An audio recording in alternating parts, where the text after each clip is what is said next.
আমন্ত্রণ দেশ জনপদ লাইভে আপনাদের সাথে আছি আমি রিপা খন্দকার। ৩ দফা দাবিতে কেন্দ্রীয় শহীদ মিনারে অনশনে অনড় অবস্থানে এমপিওভুক্ত শিক্ষকরা। এ নিয়ে আরও জানাতে সেখান থেকে যুক্ত হচ্ছেন সহকর্মী তারেক মাহমুদ সুজন। তারেক, কি বলছেন শিক্ষকরা?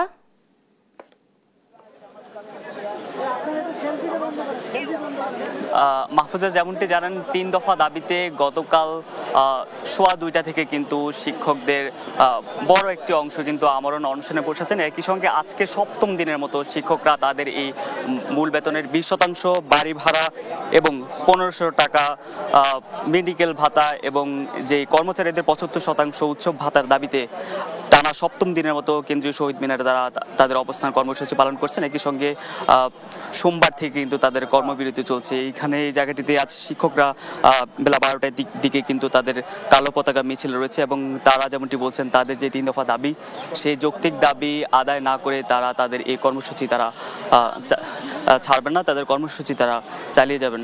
একই সঙ্গে আজকে এই জায়গাটিতে অবস্থান কর্মসূচি আমরণ অনশনের সাথে সাথে কিন্তু অবস্থান কর্মসূচিও চলছে। আমরা যদি আপনাদেরকে একটু দেখাতে চাই, একদিকে আমরণ যেই অনশনে বসেছেন শিক্ষকরা, একই সঙ্গে সারা দেশ থেকে কিন্তু এমপিভুক্ত শিক্ষক কর্মচারীরা তাদের সেই ৩ দফা দাবির প্রতি সমর্থন জানিয়ে এই জায়গাটিতে এসেছেন। আমরা যদি কয়েকজনের সঙ্গে কথা বলি, আজকে আপনাদের কি কি কর্মসূচি আছে, আপনারা এভাবে আর কতদিন কর্মবিরতি পালন করবেন? আজকের কালো পতাকা মিছিল আছে রাজপথে।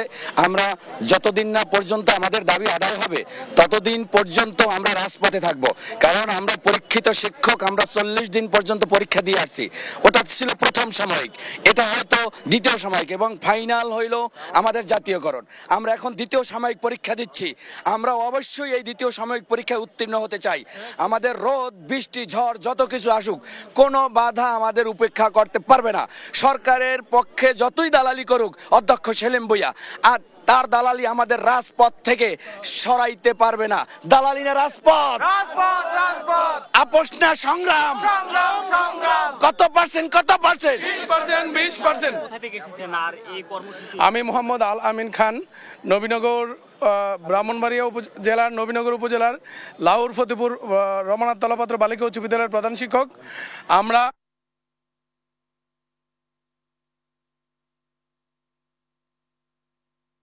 শিক্ষকরা যেদিন রাজপথে পুলিশের লাঠিপেটার শিকার হয়েছিল তখন আমাদের হৃদয় রক্তক্ষরণ হয়েছে।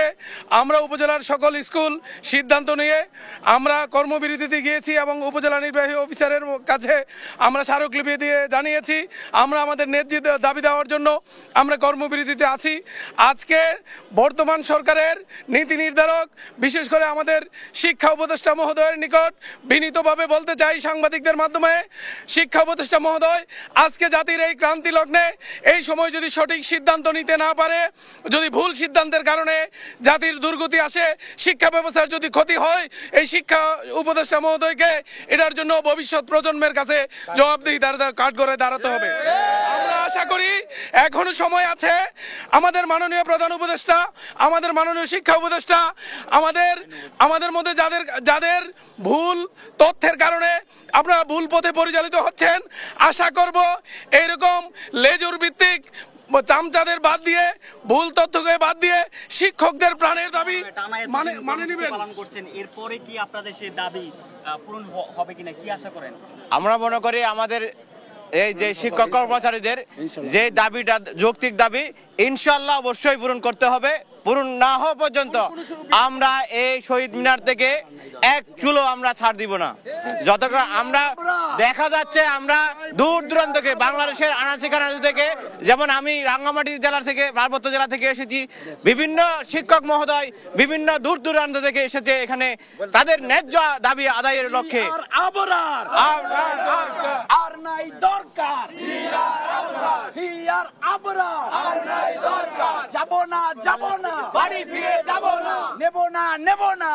যেমনটি বলছেন এই জায়গায় কিন্তু তারা স্লোগান দিচ্ছেন এবং শিক্ষা উপদেষ্টাকে নিয়েও তারা স্লোগান দিচ্ছেন। তারা যেমনটি বলছেন তাদের সেই 3 দফা দাবি যৌক্তিক এবং এই দাবি পূরণ না হওয়া পর্যন্ত তারা তাদের যেই কর্মসূচি সেটি চালিয়ে যাবেন, একই সঙ্গে কর্মবিরতিও চলমান থাকবে। তো এই ছিল কেন্দ্রীয় শহীদ মিনার থেকে আমার কাছে শিক্ষকদের 3 দফা দাবির বিষয়ে তাদের আন্দোলন সম্পর্কিত সবশেষ। ফারজানা। ধন্যবাদ তারেক আপনাকে। দর্শক, কেন্দ্রীয় শহীদ মিনার থেকে এমপিওভুক্ত শিক্ষকদের অবস্থান সম্পর্কে জানাচ্ছিলেন আমাদের সহকর্মী তারেক। আসন্ন ত্রয়োদশ জাতীয় সংসদ নির্বাচনে সহায়তা করতে নড়াইলে আনসারদের প্রশিক্ষণ শেষে চলছে সমাপনী। এ নিয়ে বিস্তারিত জানাতে যুক্ত হচ্ছেন সহকর্মী সাইফুল ইসলাম। সাইফুল, কি কি প্রশিক্ষণ দেয়া হচ্ছে, বিস্তারিত জানাবেন। জি ধন্যবাদ। যেমনটি বলছিলেন, নড়াইলে আসন্ন যে 13দশ জাতীয় সংসদ নির্বাচনকে কেন্দ্র করে নড়াইলে আনসার সদস্যদের যে প্রশিক্ষণ কর্মশালা যে চলছিল, আজকে যে সমাপনী অনুষ্ঠান অনুষ্ঠিত হবে, কিছুক্ষণের মধ্যে সমাপনী অনুষ্ঠান শুরু হবে। 14 দিন ব্যাপী যে কর্মশালা ছিল, সেই কর্মশালা কিন্তু আজ যে সমাপনী অনুষ্ঠিত হবে। এখানে প্রধান অতিথি হিসেবে উপস্থিত থাকবেন জেলা প্রশাসক শারমিন আক্তার জাহান। তিনি কিছুক্ষণের মধ্যেই এই সমাপনী অনুষ্ঠানে অংশগ্রহণ করবেন বলে আমরা এখানকার যারা সংশ্লিষ্ট রয়েছেন তাদের সঙ্গে কথা বলে জানতে পেরেছি।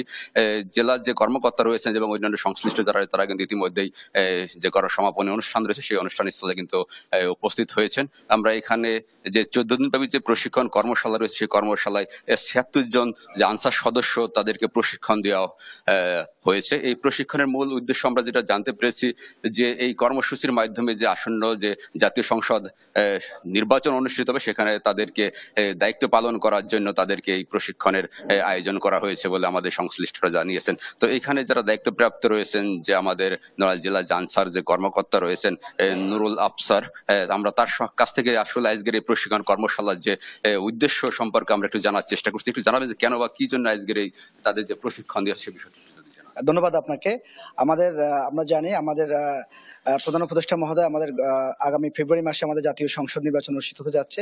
সেই অনুষ্ঠানে, জাতীয় সংসদ নির্বাচনে আমাদের প্রায় নড়াইল জেলা আমাদের প্রায় 300টি আসন রয়েছে, 300টি কেন্দ্র রয়েছে এবং সেই কেন্দ্রগুলোতে আমাদের প্রত্যেকটা কেন্দ্রে আমাদের 13 জন করে আনসার সদস্য থাকবে। এবারে আমাদের মূল উদ্দেশ্য হচ্ছে, আমাদের মহাপরিচালক মহোদয় আমাদের স্পষ্ট নির্দেশনা দিয়ে দিয়েছেন যে আমাদের এই নির্বাচনকে কেন্দ্র করে আমাদের প্রত্যেকটা ভোট কেন্দ্রে আমাদের সকল সদস্য যাতে করে প্রশিক্ষিত জনবল হয়, সেটার উদ্দেশ্যে তরুণ এবং যারা হচ্ছে আমাদের জেএনজি এবং তাদেরকে আমরা এই প্রশিক্ষণের আওতায় আমরা নিয়ে এসেছি। এবং আমাদের এখানে আজকে তৃতীয় ধাপ প্রশিক্ষণে মোট 76 জন প্রশিক্ষণার্থী রয়েছে, তারা প্রশিক্ষণ করছে এবং তারা অস্ত্রসহ যে মৌলিক প্রশিক্ষণ করেছে সেটা। এবং আমাদের নির্বাচনে আমাদের প্রত্যেকটা কেন্দ্রে একজন করে সেকশন কমান্ডার, একজন সহকারী সেকশন কমান্ডার সহ মোট 13 জন সদস্য আমাদের প্রত্যেকটা কেন্দ্রে ডিউটি পালন করবে। সেই জন্যই আমাদের এই আজকের এই প্রশিক্ষণ কর্মশালার আয়োজন করা হয়েছে। এবং এছাড়াও আমাদের আরো 4টি ধাপে প্রশিক্ষণ হবে ইনশাল্লাহ এই নড়াইল জেলায়। ধন্যবাদ আপনাকে। জি, যেমনটি শুনছিলেন, আসলে যে আসন্ন যে 13দশ জাতীয় সংসদ নির্বাচন অনুষ্ঠিত হবে আগামী ফেব্রুয়ারিতে, সেই নির্বাচনকে কেন্দ্র করে মূলত কিন্তু আনসার সদস্যরা বিভিন্ন কেন্দ্রগুলোতে দায়িত্ব পালন করবেন। তাদের দায়িত্ব পালন করার জন্য তাদের যে কার্যক্রম রয়েছে, সেই কার্যক্রম সম্পর্কে তাদেরকে ধারণা দেওয়ার জন্যই মূলত যে কর্মশালা, সেই তাদেরকে বিভিন্ন ধরনের কর্মসূচির মাধ্যমে তাদেরকে প্রশিক্ষণ দেওয়া হয়েছে বলে আমাদেরকে জানাচ্ছিলেন এখানকার যে কর্মকর্তা রয়েছে। তো এই ছিল নড়াইলে যে আনসার সদস্যদের কর্মশালা যে সমাপনী অনুষ্ঠানের তার সর্বশেষ। ধন্যবাদ সাইফুল আপনাকে। দর্শক, আসন্ন ত্রয়োদশ জাতীয় সংসদ নির্বাচনে সমাপনী আনসারদের প্রশিক্ষণ বিষয়ে জানাচ্ছিলেন আমাদের সহকর্মী সাইফুল ইসলাম। কিশোরগঞ্জে ব্যাটারি চালিত অটোরিকশা আর ফুটপাত দখলের কারণে সৃষ্টি হয় তীব্র যানজট। এ নিয়ে বিস্তারিত জানাতে যুক্ত হচ্ছেন সহকর্মী তোফায়েল আহমেদ। তোফায়েল, যানজট নিরসনে প্রশাসন কোনো পদক্ষেপ নিচ্ছে কি, বিস্তারিত জানাবেন। ধন্যবাদ আপনাকে। আসলে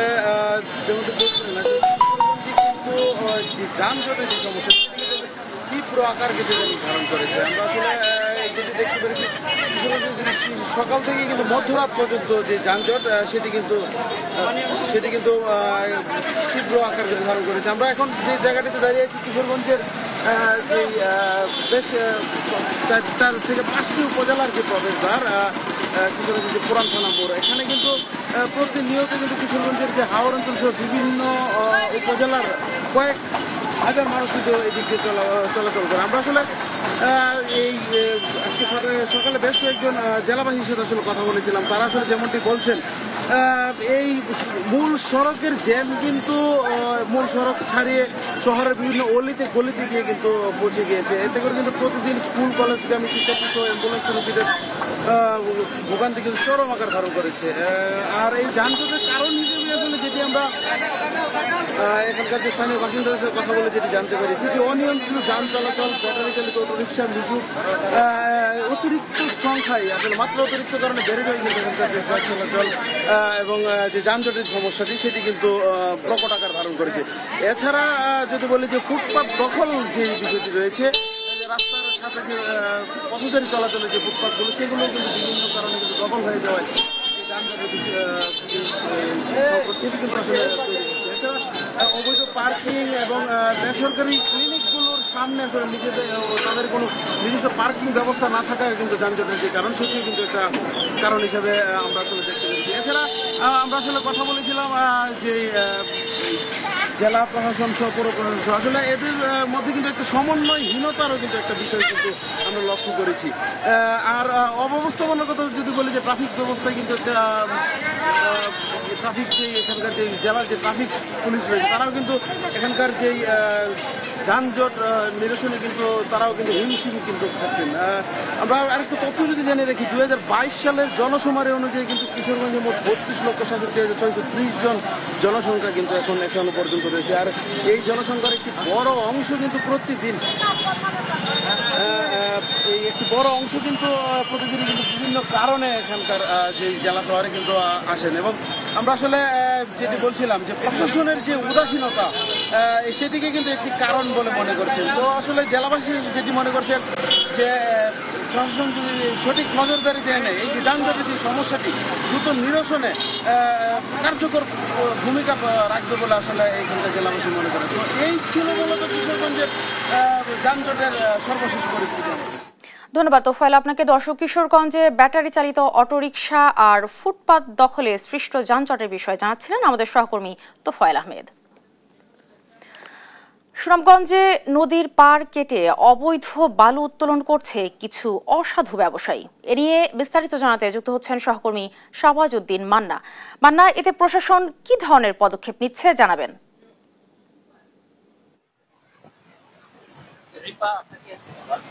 আমি সুনামগঞ্জ চাঁদুকাটা নদীর পাড়ে আপনাকে একটা কথা বলে রাখি যে এই বালুমহলটি এই বালুমহলটি কিন্তু ইজারা হওয়ার প্রায় 5 মাস পরেই এই ইজারাদাররা বালু উত্তোলন করতে শুরু করে বিভিন্ন আইনি জটিলতার কারণে। এবং এরপর থেকেই আসলে একটা জিনিস খুবই আলোচনার মধ্যে আছে যে নদীর পার কেটে বালু লুটপাট চলছে। এই বিষয়টা নিয়ে প্রশাসন এবং এই ইজারাদারের পক্ষ থেকে বিভিন্ন ধরনের পদক্ষেপ নেওয়া হচ্ছে এই লুটপাট ঠেকাতে। কিছু অসাধু বালু সিন্ডিকেট ব্যবসায়ীরা কিন্তু এই লুটপাটের সাথে জড়িত। আমরা ইজারাদারের সাথে কথা বলছি, আমাদের বলেছেন যে এই নদীর পার থেকে বালু লুটপাট ঠেকাতে ওনারা আইন শৃঙ্খলার বাহিনীর পক্ষ থেকে সহযোগিতা দিচ্ছেন এবং নদীর পাড়ে পাশে তারা এই নদীর পাড় কাটা থেকে যাতে বন্ধ করা যায় এই পদক্ষেপ প্রশাসনের পক্ষ থেকে। এই নদীর পাড়ে 3 জন ম্যাজিস্ট্রেট সহ পুলিশ, বিজিবি এবং আনসার বাহিনী দিয়ে এই বালু লুটপাট ঠেকানোর জন্য প্রশাসনের পক্ষ থেকে পদক্ষেপ নেওয়া হচ্ছে। এবং আপনারা দেখতে পাচ্ছেন যে এই নদীর পাড়ে বালু লুটপাট ঠেকানোর জন্য পাশে বেড়া দিয়ে রাখা হয়েছে, এই নদী থেকে বালু লুটপাট যাতে নদীর পার কাটা যাতে না হয়। আমরা এই এলাকাবাসীর সাথে কথা বলেছি এবং ওনারা যেটা আমাদেরকে জানিয়েছেন এই নদীর পার কেটে পরিবেশ ধ্বংস করছে কিছু অসাধু বালু ব্যবসায়ীরা, যার কারণেই কিন্তু আসলে এই ইজারাদাররা বারবারই এই নদীর পার কাটা নিয়ে তারা এই ঝামেলার মধ্যে পড়ছে। কিছুদিন আগেও এই বিজিবির পক্ষ থেকে এই নদীর পার থেকে এই বালু লুটপাটকারীদেরকে বিভিন্নভাবে এখান থেকে বিতাড়িত করার চেষ্টা করেছে বিজিবির পক্ষ থেকে। এবং এরপরে এই নদীর পাড়ে বালু লুটপাট ঠেকানোর জন্য বাঁশের বেড়া দিয়ে রাখা হয়েছে এবং ইজারাদারের পক্ষ থেকে এখানে নিয়োগ করা হয়েছে যাতে কোনোভাবেই নদীর পাড় থেকে বালু কেটে নদীতে না ফেলে এই অসাধু ব্যবসায়ীরা, এবং রাতের আধারেই কিন্তু এই কাজটি বেশি হয়ে থাকে, যার কারণে এখানে প্রশাসন এবং ইজারাদারের পক্ষ থেকে ভলান্টিয়ার সার্বক্ষণিক এখানে তারা পাহারা দিচ্ছেন যাতে কোনোভাবেই এই বালু লুটপাট না হয় এবং নদীর পার কেটে পরিবেশ যাতে না হয়। এই ছিল আমার কাছে এই জাদুকাটা থেকে আমার কাছে সর্বশেষ তথ্য। ধন্যবাদ মান্না আপনাকে। দর্শক, সুনামগঞ্জের অবৈধভাবে বালু উত্তোলনের বিষয়ে জানাচ্ছিলেন আমাদের সহকর্মী মান্না। ভোলায় বাড়ছে শিশুদের নিউমোনিয়ার প্রকোপ, হাসপাতালে রোগীর চাপ। এ নিয়ে বিস্তারিত জানাতে যুক্ত হচ্ছেন সহকর্মী ছোটন সাহা। ছোটন, রোগীদের অতিরিক্ত চাপের কারণে হাসপাতালগুলো চিকিৎসা সেবা দিতে ব্যাহত হচ্ছে কিনা জানাবেন বিস্তারিত। দীপা, আমি রয়েছি ভোলার 250 শয্যার জেনারেল হাসপাতালের শিশু ওয়ার্ডে। এখানে এসে আমি যেমনটি জানতে পেরেছি যে এই ওয়ার্ডে কিন্তু 60টি বেড রয়েছে শিশুদের চিকিৎসা সেবা নেওয়ার জন্য, কিন্তু এখানে এখন পর্যন্ত কিন্তু রোগী রয়েছে 170 জন। অর্থাৎ বলা যায় যে ধারণ ক্ষমতার অধিক 3 গুণ রোগী কিন্তু হাসপাতালে রয়েছে। এর ভেতরে যে সমস্ত রোগী রয়েছে আক্রান্ত, তার মধ্যে নিউমোনিয়ার সংখ্যাই বেশি। এছাড়াও সর্দি কাশি সহ অন্যান্য যে ঠান্ডাজনিত যে রোগ রয়েছে সেই আক্রান্ত রোগীর সংখ্যা কিন্তু বেশি। যদি আমরা ক্যামেরার মাধ্যমে যদি একটু দেখাতে চাই, আপনি দেখতে পাচ্ছেন যে যারা শয্যা পায়নি তারা আসলে মেঝেতে অনেকটাই কষ্ট করে চিকিৎসা নিচ্ছেন, এবং হঠাৎ করে এই রোগীর চাপ বেড়ে যাওয়ার ফলে চিকিৎসক এবং নার্সদেরও কিন্তু এই তাদের সেবা দিতে গিয়ে অনেকটা হিমশিম খেতে হচ্ছে। আমরা এতটুকু জেনেছি। তবে এখন পর্যন্ত রোগীদের সেবা কার্যক্রম দিতে গিয়ে এখন পর্যন্ত ওষুধ বা যে সরঞ্জাম রয়েছে সেগুলোর সংকট কিন্তু নেই, এমনটিও আমরা জেনেছি চিকিৎসকদের কাছে কথা বলে। শুধু হাসপাতালের যে মেঝের এই অবস্থা এমনটি নয়, হাসপাতালের যে শয্যাগুলো রয়েছে সেখানেও একই অবস্থা বলা যায়। কারণ সেখানেও আমরা দেখেছি একটি বেডে একজন করে রোগী থাকার কথা থাকলেও কিন্তু সেখানে গড়ে 2 থেকে 3 জন কিন্তু রোগী কিন্তু চিকিৎসা নিচ্ছেন। আমরা একটু বলার হাসপাতালের যে তত্ত্বাবধায়ক রয়েছেন ডাক্তার তৈয়বুর রহমানের সাথে একটু কথা বলবো, জানতে চাইবো এই যে হঠাৎ করে রোগীদের চাপ বেড়ে গেল, এটা আসলে কেন বেড়েছে, আপনাদের সেবা দিতে গিয়ে কোনো সমস্যা হচ্ছে কিনা? ধন্যবাদ আপনাকে। আপনারা জানেন যে 250 শয্যা বিশিষ্ট জেনারেল হাসপাতাল ভোলায় শিশু বিভাগের জন্য আমাদের 60টি বেড বরাদ্দ রয়েছে। এর মধ্যে আজকে আমাদের রোগীর সংখ্যা হচ্ছে প্রায় 170 জন, অর্থাৎ যে ধারণ ক্ষমতা চেয়ে প্রায় 3 গুণ। এই 3 গুণ রোগীদেরকে সেবা দিতে গিয়ে অবশ্যই আমাদের যে বিছানা শয্যা দেওয়ার কথা সেটা আমরা তাদেরকে সেখানে শয্যাটা দিতে পারছি না। আমাদের প্রতি বেডে গড়ে প্রায় 2 থেকে 3 জন রোগী আছেন। তাছাড়া বাধ্য হয়ে আমরা রোগীদেরকে ফ্লোরে দেওয়া লাগতেছে, কারণ রোগীদেরকে চিকিৎসা নেওয়ার জন্য শুধু এই উপজেলা থেকে না, পুরো ভোলা জেলা থেকে আমাদের শিশুরা এখানে চিকিৎসা সেবা নিতে আসেন। আমাদের চিকিৎসা সেবা নিতে গিয়ে আমাদের যে চিকিৎসক এবং স্টাফ নার্স যারা আছেন তারা সবসময় হিমশিম খেয়ে যাচ্ছেন, কিন্তু তারপরেও আমরা কোনো অভিভাবকদের উদ্দেশ্যে আপনাদের কোনো আহ্বান রয়েছে কিনা, যেহেতু রোগীদের চাপ বেড়েছে? অবশ্যই আমাদের অভিভাবকদেরকে থাকবে, উপদেশ থাকবে, বিশেষ করে এই সময়টায় বিশেষ করে জ্বর এবং ঠান্ডাজনিত বিভিন্ন সমস্যা থেকে রোগজনিত সমস্যাগুলো বেশি হয়ে থাকে। আমরা তাদেরকে নিয়মিত স্বাস্থ্য শিক্ষা দিচ্ছি কিভাবে এই রোগগুলো থেকে আমরা দূরে থাকতে পারি, কারণ এই রোগগুলো থেকে যদি আমরা দূরে থাকতে পারি অবশ্যই হসপিটালের উপর লোড কমে যাবে। এছাড়া অন্যান্য উপজেলার যে স্বাস্থ্য কমপ্লেক্সগুলো রয়েছে তাদেরকেও আমরা মেসেজ দিচ্ছি কিভাবে এই রোগগুলো তারা ডিল করতে পারবে, যার ফলে হবে এখানে আমাদের রোগের চাপগুলো কমে যাবে। ধন্যবাদ। রিপা, যেমনটি শুনছিলেন যে হাসপাতাল থেকে যেহেতু রোগীদের চাপ বেড়েছে সেই হিসেবে তাদের যে সচেতনতামূলক যে আহ্বান সেগুলো কিন্তু বলছে। আমরা আবহাওয়া অধিদপ্তরে কথা বলেছি, আবহাওয়া অধিদপ্তর থেকে যেমনটি বলা হয়েছে যে আসলে এখন দিনের বেলা তাপমাত্রা বেশি থাকছে এবং রাতের বেলা সেই তাপমাত্রা আরও কমে যাচ্ছে, যার ফলে এটি আসলে শিশুদের সহনীয় পর্যায়ে না থাকার ফলে কিন্তু শিশুরা বেশি আক্রান্ত হচ্ছে। এবং আমরা যদি একটু রোগীর স্বজনদের সাথে কথা বলবো। আচ্ছা, আমরা একটু জানতে চাচ্ছি আপনারা কেন মেঝেতে চিকিৎসা নিচ্ছেন? আমরা বেড পাইনি, যে বেডে জায়গা নেই। তো কি হয়েছে আপনার রোগীর? আমার রোগীর টাইফয়েড জ্বর। এবার কোনো সমস্যা আছে? যে না, সমস্যা।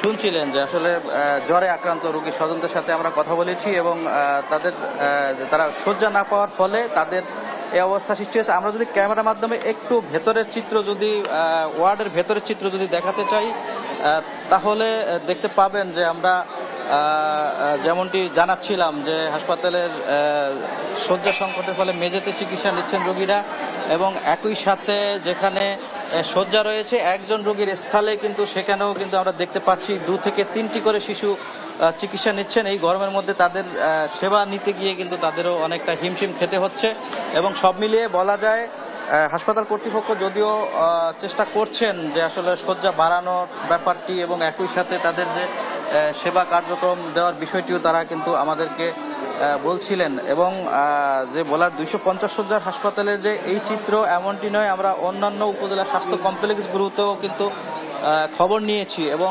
সেখানেও আমরা যেমনটি জানতে পেরেছি যে আসলে ভোলাতে এই মুহূর্তে আসলে রোগীদের আক্রান্তের হার অনেকটাই বেশি, বিশেষ করে শিশুদের এই আবহাওয়ার যে পরিবর্তন এর ফলে শিশুরাই বেশি আক্রান্ত হচ্ছে এবং তাদের আক্রান্ত রোগীরা হাসপাতালে ভর্তি হওয়ার ফলে এই রোগীর চাপ কিন্তু অনেকটাই বেড়েছে। তো এ ছিল আমার কাছে ভোলাতে যে শিশুদের নিউমোনিয়ার প্রকোপ বেড়েছে তা নিয়ে সর্বশেষ তথ্য। রিপা। বাউল সম্রাট ফকির লালন সাইজির 135তম তিরোধান দিবস উপলক্ষে কুষ্টিয়া ছেউরিয়ায় 3 দিন ব্যাপী চলছে লালন উৎসব। এ নিয়ে আরো জানাতে যুক্ত হচ্ছেন সহকর্মী নাহিদ হাসান তিতাস। তিতাস, লালন আখড়ায় সাধু ভক্তদের সমাগম কেমন দেখছেন জানাবেন। রিপা, লালন তিরোধান দিবসের দ্বিতীয় দিন আজ চলছে। সাধু বাউলদের কিন্তু পদচারণে একেবারে মুখরিত, তারা তাদের যে ভাবের আদান প্রদান সেটি কিন্তু চালিয়ে যাচ্ছেন। আমি রয়েছি লালনের মাজার প্রাঙ্গণে, অর্থাৎ গতকাল সন্ধ্যায় উদ্বোধনের পর থেকে কিন্তু লালনের আখড়াবাড়ি আরো জমজমাট হয়েছে। সাধু বাউল দর্শনার্থীদের পদচারণে একেবারে মুখরিত হয়ে উঠেছে, অর্থাৎ ভাবের যে আদান প্রদান সেটি কিন্তু চলছে। খণ্ড খণ্ড ভাবে আসন গেড়ে সাধুগুরুরা বসেছেন, বসে লালনের যে জাতপাতহীন মানব দর্শনের যে প্রচার সেটি কিন্তু চালিয়ে যাচ্ছেন। আমি সাধুগুরুদের সাথে কথা বলেছিলাম, সাধুগুরুরা যেটি বলছে এই যে লালনের যে জাতপাতহীন মানব দর্শনের প্রচার,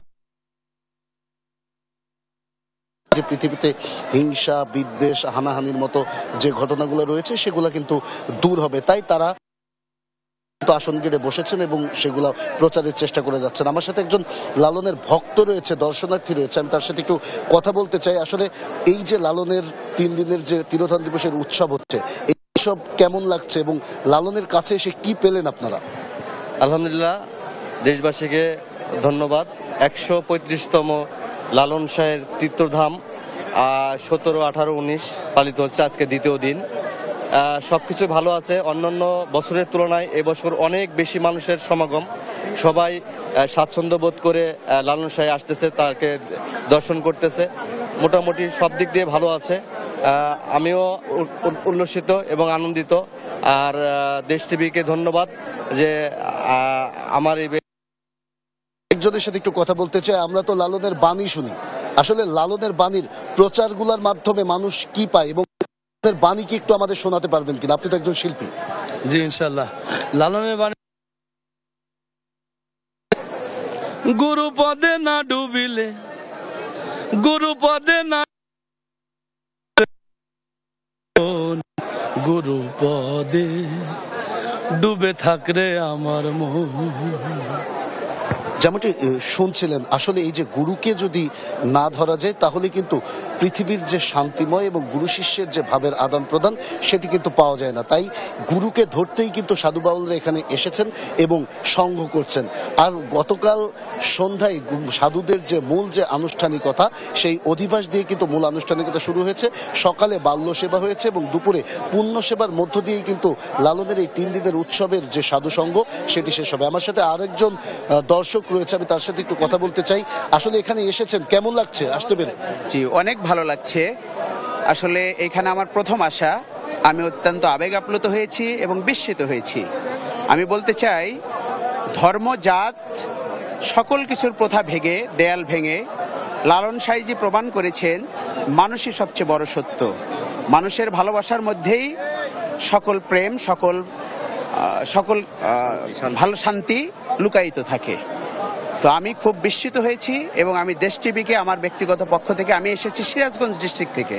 যেমনটি শুনছিলেন, আসলে দর্শনার্থীরা যেটি বলছে, তারা লালনকে বুঝতে এসেছেন, দেখতে এসেছেন। যদি লালনকে ঠিকমতো বুঝতে পারেন, দেখতে পারেন, তবেই কিন্তু মিলবে শান্তি, মিলবে মুক্তি। একটু জানিয়ে রাখতে চাই রিপা, 1297 বঙ্গাব্দের 1 কার্তিক লালন সাইজি দেহত্যাগের পর থেকে কিন্তু লালনের যারা ভক্ত অনুসারী রয়েছে তারা কিন্তু এই যে তিরোধান দিবসের যে অনুষ্ঠান সেটি কিন্তু পালন করে আসছেন। তারই ধারাবাহিকতায় এবারও 3 দিনব্যাপী লালনের তিরোধান দিবস অনুষ্ঠিত হচ্ছে। তবে এবারই প্রথমবারের মতো রাষ্ট্রীয় বা জাতীয় পর্যায়ে এই অনুষ্ঠান পরিচালিত হচ্ছে। গতকাল সন্ধ্যায় কিন্তু রাষ্ট্রীয়ভাবে আনুষ্ঠানিকতা হওয়ার পর থেকে কিন্তু লালনের সাইজির যে মাজার প্রাঙ্গণ এবং লালনের যে আখড়াবাড়ি সেটি কিন্তু আরো জমজমাট হয়ে উঠেছে। সাধু বাউলরা এসেছেন, তারা খণ্ড খণ্ডভাবে আসন গেড়ে বসেছেন। লালনের যে জাতপাতহীন মানব দর্শনের যে প্রচার সেগুলো কিন্তু চালিয়ে যাচ্ছেন। অর্থাৎ আমরা বলতে পারি এই যে ছেউরিয়ার আখড়াবাড়ির কালীগঙ্গার নদীর তীরে বসেছে কিন্তু দেশের বৃহত্তম সাধুরহাট। এটি চলবে আগামীকাল পর্যন্ত। যদিও সাধু গুরুদের যে সাধু সংঘ তার মূল আনুষ্ঠানিকতা আজকে দুপুরে শেষ হলেও কালকে পর্যন্ত 3 দিনের যে মেলা এবং অন্যান্য যে আনুষঙ্গিকতা সেগুলো চলবে। এই ছিল কুষ্টিয়ার লালনের আখড়াবাড়ি থেকে আমার কাছে সর্বশেষ খবর। রিপা, ধন্যবাদ তিতাস আপনাকে। কুষ্টিয়া থেকে লালন উৎসবের খবর জানাচ্ছিলেন আমাদের সহকর্মী নাহিদ হাসান তিতাস। দর্শক, ডেভিড ফর ডেমোক্রেসিতে কথা বলছেন অ্যাটর্নি জেনারেল। আমরা সরাসরি চলে যাচ্ছি সেখানে। 1990 সালে গণ অভ্যুত্থান এরশাদের যখন পতন হচ্ছে, এরশাদ চলে যাবেন, প্রশ্ন আসলো এরশাদ ক্ষমতা কার কাছে দেবেন।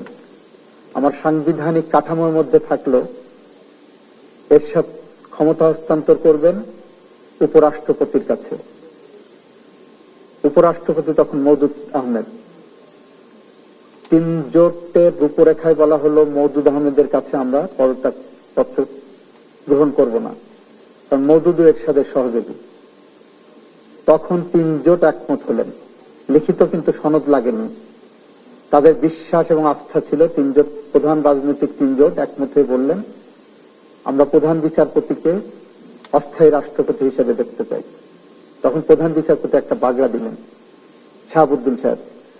উনি বললেন আমি যেতে পারি, একটা শর্ত, আমি এখান থেকে পদত্যাগ করে ওখানে যাব, আবার আমাকে সংবিধান সংশোধন করে, নতুন যে পার্লামেন্ট আসবে সংশোধন করে আমাকে এই পদে ফেরত আনার ব্যবস্থা করবে, এই অঙ্গীকার যদি করেন। 3টি রাজনৈতিক জোট কিন্তু সেই অঙ্গীকার করেছিলেন। আমাদের সর্বজন শ্রদ্ধেয় শাহাবুদ্দিন সাহেব তৎকালীন প্রধান বিচারপতি পদত্যাগ করলেন।